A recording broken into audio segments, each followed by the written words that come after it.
ನಮ್ಮ ಅಡುಗೆ ವಿಶ್ವಕ್ಕೆ ಬನ್ನಿ. ಇವತ್ತು ನಿಮಗೆ ಸ್ಟಫ್ಡ್ ಜಾಲಪೆನೋಸ್ ಹೇಗೆ ಮಾಡಬೇಕೋ ತೋರಿಸ್ತೀನಿ ರೀ. ಇದಕ್ಕಾಗಿ ನಾನು 1/4 kg ಬಜ್ಜಿ ಮೆಣಸಿನ್ಕಾಯಿನ ತಗೊಂಡಿದ್ದೀನಿ ರೀ.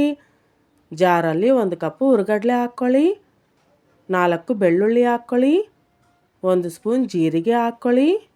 ಮನೆಯಲ್ಲಿ ಕೊಬ್ಬರಿ ಜಾಸ್ತಿ ಇದ್ದಾಗ ಅದನ್ನು ತುರ್ಕೊಂಡು ಹೇಗೆ ಒಣಗಿಸ್ಕೋಬೇಕು ಅಂತ ಇದಕ್ಕೆ ಮುಂಚೆ ಕೋಕೋನಟ್ ಟಿಪ್ಸ್ ಅಂತ ವಿಡಿಯೋ ಇಟ್ಟಿದ್ದೀನಿ ರೀ.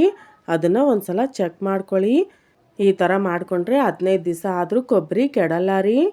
ಅರ್ಧ ಕಪ್ಪು ಒಣ ಕೊಬ್ಬರಿ ಹಾಕ್ಕೊಳ್ಳಿ, 2 ಒಣಮೆಣ್ಸಿನ್ಕಾಯಿ ಹಾಕ್ಕೊಳ್ಳಿ, ಅರ್ಧ ಸ್ಪೂನ್ ಧನಿಯಾ ಪುಡಿ ಹಾಕ್ಕೊಳ್ಳಿ, ನುಣ್ಣಗೆ ಮಿಕ್ಸಿಗೆ ಹಾಕ್ಕೊಳ್ಳಿ, ಸ್ವಲ್ಪ ತುರಿದಿರೋ ಕ್ಯಾರೆಟ್ ತಗೊಳ್ಳಿ, 1 ಮೀಡಿಯಮ್ ಸೈಜ್ ಈರುಳ್ಳಿನ ಸಣ್ಣದಾಗಿ ಹಚ್ಕೊಳ್ಳಿ, ಸ್ವಲ್ಪ ಕೊತ್ತಂಬರಿ ಹಚ್ಕೊಂಡು ತಗೊಳ್ಳಿ.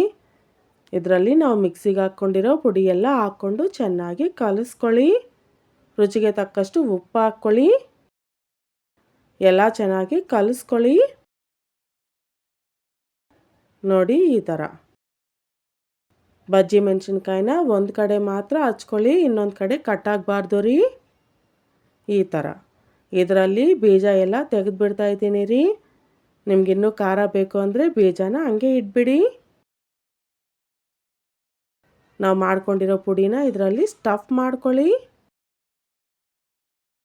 ಇದೆಲ್ಲ ಎಣ್ಣೆಯಲ್ಲಿ ಬಿಡ್ಕೊಳ್ದೆ ಇರೋದಕ್ಕೆ ಈ ಥರ ದಾರ ಸುತ್ಕೊಳ್ಳಿ.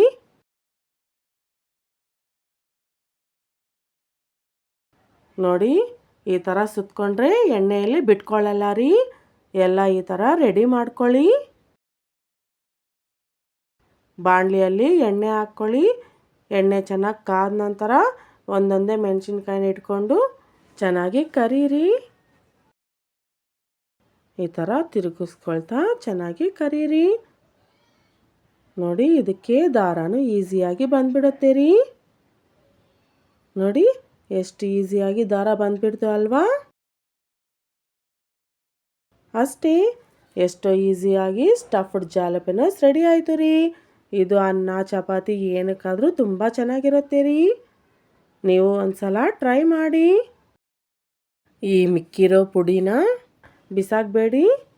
ನಾವು ಕರ್ದಿದ್ದೀವಲ್ಲ ಎಣ್ಣೆ, ಸ್ವಲ್ಪ ಎಣ್ಣೆ ಇಟ್ಕೊಂಡು ಈ ಪುಡಿನ ಅದರಲ್ಲಿ ಹಾಕ್ಕೊಳ್ಳಿ. ಸ್ವಲ್ಪ ಹೊತ್ತು ಹುರ್ಕೊಳ್ಳಿ. ಸ್ವಲ್ಪ ಅನ್ನ ಹಾಕ್ಕೊಂಡು ರುಚಿಗೆ ತಕ್ಕಷ್ಟು ಉಪ್ಪು ಹಾಕ್ಕೊಳ್ಳಿ.